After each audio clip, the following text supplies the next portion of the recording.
अध्याय 19 सरकारी बजट और कर निर्धारण। बच्चों, आप पिकनिक पर तो जाते ही होंगे। तो जब आप पिकनिक पर जाने की योजना बनाते हैं तो आप क्या क्या सोचते हैं? यही ना कि पिकनिक पर कहाँ जाएं और इसमें खर्च कितना आएगा और किन किन चीज़ों पर कितना कितना खर्च करना है। तो यही बजट है। ऐसे ही हमारे परिवार में बहुत सारे कार्यक्रम होते रहते हैं। हम उन कार्यक्रमों के लिए पहले एक योजना बनाते हैं कि उन पर कितना खर्च आएगा और किन किन चीज़ों पर कितना कितना खर्च हमको करना होगा। इसी तरह हम अपने परिवार की आय को किस तरह से खर्च करें, इसके लिए भी योजना बनाते हैं। तो बच्चों, ये बजट है, लेकिन ये घरेलू बजट है। इसी तरह हमारा देश भी एक परिवार है और हमारे देश की सरकार देशवासियों के विकास के लिए लगातार कोई ना कोई योजना बनाती रहती है। और वो सभी क्षेत्रों में, चाहे वो शिक्षा का क्षेत्र हो, स्वास्थ्य का हो, रोजगार के क्षेत्र में, सभी क्षेत्रों में सरकार लगातार विकास की योजनाएं बनाती है। तो हमारी सरकार ये जो योजनाएं बनाती है उन पर कितना खर्च करे, किन किन क्षेत्रों में कितना कितना खर्च करे, यह सब सरकारी बजट कहलाता है। बच्चों, जब हम अपने परिवार के लिए बजट बनाते हैं तो हम उसकी प्राथमिकताओं का निर्धारण कैसे करते हैं? हमारा प्रयास होता है कि परिवार के सभी सदस्यों को भोजन मिल सके, परिवार में जो बच्चे हैं उनकी पढ़ाई पूरी हो सके, या अगर परिवार का कोई सदस्य बीमार है तो उसका अच्छे से इलाज हो सके। इस तरह से हम अपने परिवार की प्राथमिकताओं का निर्धारण करते हैं। वैसे सभी परिवारों के लिए अपनी अलग अलग प्राथमिकताएं होती हैं। इसी तरह सरकार भी बजट बनाते समय अपनी कुछ प्राथमिकताओं का निर्धारण करती है। अब ये तो आप समझ ही गए हैं कि भोजन, शिक्षा और स्वास्थ्य ये ऐसी आवश्यकताएं हैं जिनकी पूर्ति करवाना सरकार का मुख्य उद्देश्य होता है। इसलिए ही सरकार इन सभी क्षेत्रों के विकास के लिए पर्याप्त बजट बनाती है। रोजगार के क्षेत्र में मनरेगा जैसी योजनाएं ग्रामीण क्षेत्र के लोगों को आय उपलब्ध कराने और उनका विकास करने के लिए चलाई जाती हैं, जिससे उनका जीवन स्तर ऊंचा उठ सके। इसी तरह कृषि के क्षेत्र में कृषि विकास के लिए भी बहुत सारी योजनाएं चलाई जा रही हैं, जिससे देश में खाद्यान्न की आपूर्ति की जा सके। यही कारण है कि सरकार अपनी बजट का एक बड़ा हिस्सा कृषि क्षेत्रों में व्यय करती है। बात अगर शिक्षा के क्षेत्र की करें तो आप जानते ही हैं, शिक्षा भी देश के विकास के लिए बहुत जरूरी है। इसलिए हमारी सरकार शिक्षा के क्षेत्र में लगातार नए नए अनुसंधान करती है। निःशुल्क गणवेश वितरण और मध्याह्न भोजन ये ऐसी योजनाएं हैं जिनको चलाकर जो शाला त्यागी बच्चे हैं उनकी दर को कम करने का प्रयास सरकार द्वारा किया जा रहा है। इसी तरह बालिका शिक्षा के विकास के लिए बालिकाओं को शिक्षण शुल्क में छूट दी जा रही है। उन्हें आवागमन में किसी प्रकार की तकलीफ ना हो, इसके लिए सरस्वती साइकिल योजना के द्वारा उन्हें साइकिल वितरण किया जा रहा है और वो भी निःशुल्क किया जा रहा है। इसी तरह शिक्षा के क्षेत्र में ICT योजना चलाकर हमारे देश के विद्यार्थियों को शिक्षा की आधुनिक तकनीक से जोड़ने का प्रयास किया जा रहा है। स्वास्थ्य के क्षेत्र में भी देखा जाए तो सरकार कई महत्वपूर्ण विकास कर रही है और अपने बजट का एक बड़ा हिस्सा स्वास्थ्य के क्षेत्र में भी व्यय कर रही है। बच्चों, आप ये जो साफ सुथरी और सपाट सड़कें देख रहे हैं और जिन सर्व सुविधा युक्त सरकारी बसों में सफर कर रहे हैं, इन सब के लिए भी सरकार बड़ी धनराशि व्यय करती है। साथ ही परिवहन के सभी क्षेत्र, चाहे वो रेल परिवहन हो या जल परिवहन, वायु परिवहन हो या सड़क परिवहन, इन सभी क्षेत्रों के विकास के लिए भी सरकार के बजट में प्रावधान है। साथ ही देश की सुरक्षा व्यवस्था सरकार का महत्वपूर्ण उत्तरदायित्व है। तो देश को सुरक्षित रखने के लिए सरकार समय समय पर कई सैन्य उपकरणों का निर्माण करती है, उनकी देखरेख करती है, आधुनिकीकरण करती है और साथ ही सैन्य हथियारों को सुसज्जित करने के लिए भी बजट में प्रावधान बनाती है। इसी तरह देश में अन्य कई विभाग हैं, जैसे महिला एवं बाल विकास विभाग, कृषि विभाग, वन विभाग, पर्यावरण मंत्रालय। इस तरह के कई विभाग हैं जिनके लिए सरकार को धनराशि जुटानी होती है। तो बच्चों, क्या आपने कभी सोचा है कि सरकार इतनी बड़ी धनराशि कहां से लाती है? विधानसभा में छत्तीसगढ़ सरकार द्वारा प्रस्तुत बजट में प्रस्तावित प्रावधान। वर्ष 2016-17 में कुल 70,000 करोड़ रुपए खर्च होंगे, जो 2015-16 की तुलना में 6% ज्यादा है। वर्ष 2016-17 में कुल राजस्व 62,000 करोड़ रुपए संग्रहित होगा, जो 2015-16 की तुलना में 5% ज्यादा है। वर्ष 2016-17 के लिए शिक्षा, सड़कों, पुलों, पेंशन, दवाइयों व सार्वजनिक स्वास्थ्य के लिए आवंटित राशि में बढ़ोतरी की गई है। इसके विपरीत खाद्य एवं संग्रहण विभाग के लिए आवंटित राशि में काफी कटौती की गई है। वर्ष 2016-17 में बिक्री कर से 12,000 करोड़ रुपए की राशि प्राप्त होने की संभावना है। यद्यपि बजट सरकार द्वारा तैयार और प्रस्तुत किया जाता है, लेकिन इसे पारित करने में विधानमंडल की अहम भूमिका होती है। भारत के संविधान में यह व्यवस्था दी गई है कि केंद्रीय बजट संसद में प्रस्तुत और पारित किया जाएगा। राज्यों का बजट संबंधित राज्य की विधानसभा में प्रस्तुत और पारित किया जाएगा। साथ ही सभी करों और व्यय की जाने वाली राशि के लिए सरकार को संसद या विधानसभा से स्वीकृति लेनी होगी। बजट पर संसदीय नियंत्रण के पीछे धारणा यह है कि हमारा देश एक प्रजातांत्रिक देश है, जिसमें चुने हुए जनप्रतिनिधियों को अधिकार दिए गए हैं। वे चाहते हैं कि सरकारी राजस्व का सही उपयोग हो तथा कर संग्रहण करने की प्रणाली उचित और पारदर्शी हो। सरकार द्वारा प्रस्तुत बजट आम लोगों के प्रति जवाबदेह होना चाहिए।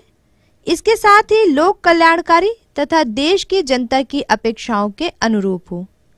चूंकि बजट सरकार की योजनाओं और विचारों का दर्पण होता है, इसलिए जनप्रतिनिधियों को यह भी सुनिश्चित करना चाहिए कि सरकार विकास के मार्ग पर चलती रहे और इस दिशा में भटके नहीं। संसद का बजट सत्र लोकतांत्रिक प्रक्रिया का एक महत्वपूर्ण हिस्सा होता है। बजट पारित करने से पहले उस पर कई दिनों तक लंबी चर्चा की जाती है। विपक्ष सरकार के बजट पर बहस, आलोचना और रचनात्मक सुझाव देकर अहम भूमिका निभा सकती है। सरकार की जवाबदेही को लेकर आम लोगों की ओर से भी सीधा दबाव पड़ता है। जनता की भागीदारी और बजट सरकार के कार्यक्रमों और नीतियों को अमल में लाने का एक माध्यम होता है। पर्याप्त बजटीय प्रावधान और पैसे का समुचित प्रबंधन नहीं होने पर सरकार की योजनाएं और कार्यक्रम केवल वादे बनकर रह जाते हैं। बच्चों, सभी लोगों को अपनी आय का एक हिस्सा सरकार को टैक्स यानी कि कर के रूप में देना होता है। ये कर उत्पादन कर, विक्रय कर, जीएसटी या सेवा कर जैसे करों के रूप में हो सकते हैं। कर को और अधिक समझने के लिए आइए देखते हैं कर के प्रकार। कर दो प्रकार के होते हैं, प्रत्यक्ष कर और अप्रत्यक्ष कर। प्रत्यक्ष करों को भी दो भागों में बांटा गया है, आय कर और निगम कर। तो आइए देखते हैं आय कर क्या होता है। आय कर एक प्रत्यक्ष कर है और प्रत्यक्ष कर वह कर होता है जो सभी व्यक्तियों को सीधे तौर पर सरकार को देना पड़ता है। इसलिए आय कर वेतनभोगी कर्मचारी अपने वेतन में से सीधे सरकार को भुगतान करते हैं। यही नहीं, सभी व्यक्तियों की अन्य कहीं भी किसी भी प्रकार की जो आय होती है उस पर उन्हें सरकार को कर देना होता है। यही कर जब उद्योगपति या व्यापारी देते हैं तो वह निगम कर यानी कि कॉरपोरेट टैक्स कहलाता है। बच्चों, आइए देखते हैं अप्रत्यक्ष कर क्या होता है।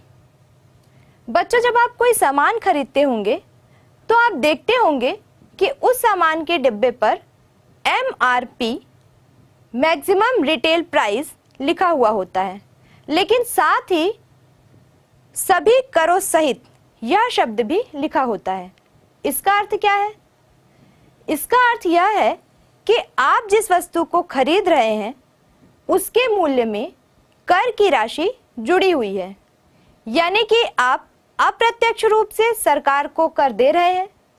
तो जब भी आप कोई वस्तु खरीदते हैं तो उस वस्तु पर आप कर देते हैं, यही है अप्रत्यक्ष कर। Goods and service tax GST मूल्य संवर्धित कर के रूप में। GST भारत में 1 जुलाई 2017 से लागू किया गया है। हालांकि इसकी तैयारियों में कई वर्ष लग गए।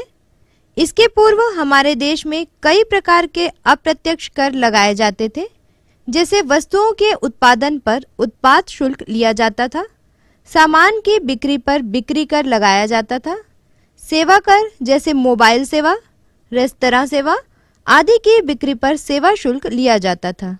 GST के लागू होने से अप्रत्यक्ष करों को गुड्स और सर्विस टैक्स की एक प्रणाली में बदल दिया गया है। इसमें वस्तु और सेवा के उत्पादन और बिक्री दोनों कर शामिल हैं। आधुनिक उत्पादन और बिक्री प्रक्रिया जटिल है क्योंकि ये कई चरणों से गुजरते हैं। यहाँ तक कि सबसे सरल उत्पादन की प्रक्रिया में कुछ चरण शामिल रहते हैं। प्रत्येक चरण में कुछ संवर्धित मूल्य भी होता है। हम इसे निम्न उदाहरण से समझने की कोशिश करते हैं। एक बिस्किट निर्माता अपने कच्चे माल को खुले में बिना किसी ब्रांड के खरीदता है। बिस्किट बनाने के लिए वह गेहूं का आटा, चीनी जैसी सामग्री खरीदता है जिस पर कोई टैक्स नहीं लिया जाता। मान लीजिए कि वह 450 रुपये के बिस्किट तैयार करता है, जिसमें उसकी सारी लागत इस आंकड़े में शामिल है, जैसे कच्चा माल, श्रमिक की मजदूरी, कार्यालय और कारखाने का किराया आदि। अगर वह 50 रुपये अपने लाभ का अंश जोड़ता है तो बिस्किट का विक्रय मूल्य 500 रुपये हो जाएगा। यह बिस्किट वह एक व्यापारी को बेचता है और बिक्री के समय बिस्किट निर्माता को निर्धारित कर की दर पर GST का भुगतान करना पड़ता है। यदि GST की दर 18% है तो बिस्किट निर्माता को 90 रुपये 500 रुपये का 8% का भुगतान कर के रूप में बिस्किट खरीदने वाले व्यापारी से लेना होगा। यह टैक्स व्यापारी से बिस्किट निर्माता द्वारा एकत्र करने के बाद सरकार को जमा किया जाएगा। व्यापारी का बिल कुछ इस प्रकार का होगा। बिस्कुट का मूल्य 500 रुपये, GST 90 रुपये, कुल 590 रुपये। यह व्यापारी सामान का भंडारण करता है, एक दुकान का रख रखाव करता है, काम करने के लिए कर्मचारी भी रखता है।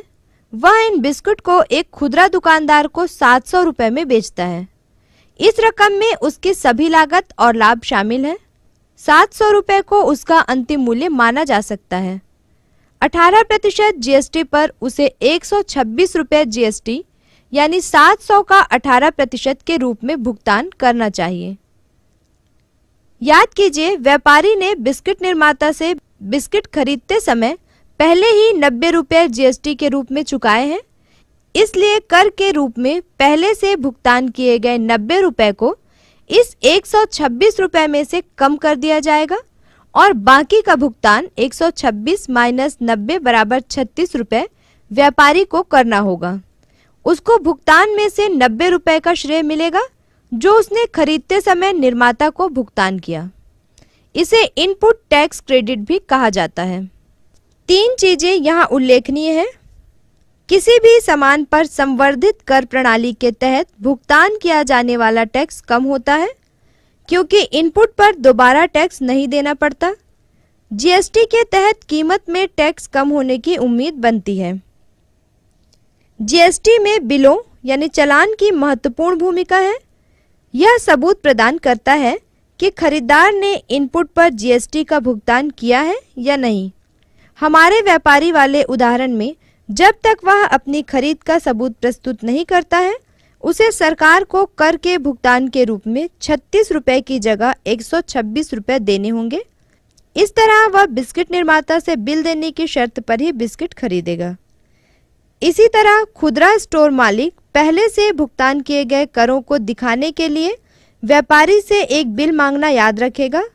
जीएसटी के तहत प्रत्येक मध्यस्थ को लेन देन का उचित बिल रखने और टैक्स का भुगतान करने के लिए प्रोत्साहित होता रहेगा। इस प्रकार यह अधिक संभावना है कि लोग अवश्य कर का भुगतान करेंगे और करों की चोरी कम होगी। हालांकि कर निर्माता या व्यापारी द्वारा कर लगाया जाता है, परंतु अंत में उपभोक्ता ही कर का भुगतान करता है। उपभोक्ता कीमत में छिपे कर के बारे में अक्सर अनजान होता है, क्योंकि यह उपभोक्ता से अप्रत्यक्ष रूप में एकत्र किया जाता है।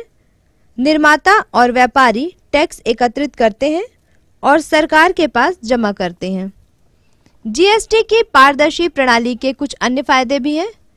जब कई करों का इस्तेमाल किया जाता था, तो उत्पादन से लेकर अंतिम उपभोग तक करों की एक लंबी श्रृंखला बनती थी। यह कर एक चरण से दूसरे चरण में स्थानांतरित होता है और यह मूल्य में ही छिपा रहता है। भुगतान किए गए सभी करों का खुलासा नहीं किया जाता था। इसका उल्लेख सभी करों सहित कीमत से कर दिया जाता है, लेकिन कितना कर है यह बताया नहीं जाता। जीएसटी के तहत एक उत्पाद पर टैक्स बिल में विशेष रूप से उल्लेख किया जाएगा। एक और महत्वपूर्ण अंतर है कि यह पूरे देश के लिए एकल कर है।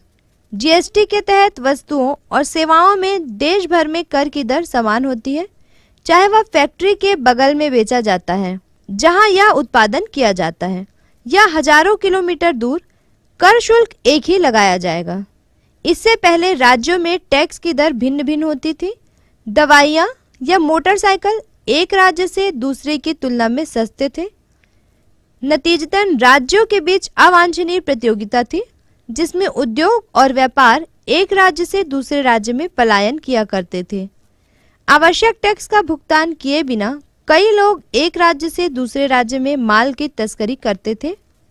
इसके अलावा राज्यों में सामानों की आवाजाही के लिए प्रवेश कर लिया जाता था, जो प्रदेश की सीमा पर एकत्र किया जाता था। आपने राज्य की सीमाओं पर या शहरों के प्रवेश बिंदु पर ट्रकों की लंबी लाइन को देखा होगा। जीएसटी के तहत इन समस्याओं से बचा जा सकेगा और इससे बहुत समय एवं ऊर्जा की बचत होगी। हालांकि जीएसटी को अभी भी कुछ रास्ता तय करना है। उदाहरण के लिए कुछ और महत्वपूर्ण मध्यवर्ती उत्पाद जैसे पेट्रोल और डीजल जीएसटी में शामिल नहीं किए गए हैं और इन उत्पादों को पहले के रूप में लगाया जाना जारी है। आप सोच सकते हैं कि अभी तक पेट्रोल और डीजल पर कोई जीएसटी क्यों नहीं लगाया गया। पेट्रोल और डीजल पर बिक्री कर राज्यों की आय का एक महत्वपूर्ण स्रोत है। राज्य इन उत्पादों पर कर लगाकर आय प्राप्त करने की शक्ति को खोना नहीं चाहती है। राज्यों द्वारा बिक्री कर को पूरा अपने पास रखा जा सकता है, जिसको केंद्र सरकार से साझा करने की आवश्यकता नहीं है। आखिरकार हर सरकार अपने लिए अधिकतम आय का हिस्सा रखना चाहती है और उनको अपनी जरूरत अनुसार उपयोग करना चाहती है। 19.7 कर और व्यय अंतर्राष्ट्रीय तुलना। कर पर मिलने वाली छूट और कर चोरी के कारण भारत में कर संग्रहण अन्य कई देशों की तुलना में काफी कम है।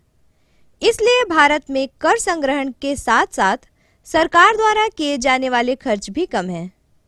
नीचे दी गई तालिका में भारत सरकार द्वारा संग्रहित की गई कर और खर्च की कुल राशि की तुलना अन्य देशों के साथ की गई है। इस तालिका से पता चलता है कि भारत में कर संग्रहण जीडीपी प्रतिशत में अन्य देशों की तुलना में कम है। इसके पीछे तर्क दिया जाता है कि भारत एक गरीब देश है, जिसके कारण यहाँ के लोगों की कर देने की क्षमता काफी कम है, लेकिन यह तर्क पूरी तरह सही नहीं है। बच्चों, सभी स्तर पर, चाहे वह आपका घर हो, कोई संस्था हो, राज्य हो या देश, विकास की योजनाएं सभी जगह बनाई जाती हैं और उनके सुचारू क्रियान्वयन के लिए प्रतिवर्ष बजट भी बनाया जाता है। हमारी सरकार जो बजट बनाती है वो देश के विकास के लिए ही बनाया जाता है। इसलिए उसके सुचारू क्रियान्वयन के लिए हमारा कर्तव्य है कि हम उसमें अपना सहयोग भी दें। लेकिन ये तभी संभव है जब हम अपने हिस्से का कर समय समय पर सरकार को भुगतान करें, क्योंकि कर ही सरकार की आय का वह स्रोत है जिसके द्वारा वह बजट बनाती है। कर का भुगतान हमारा उत्तरदायित्व है।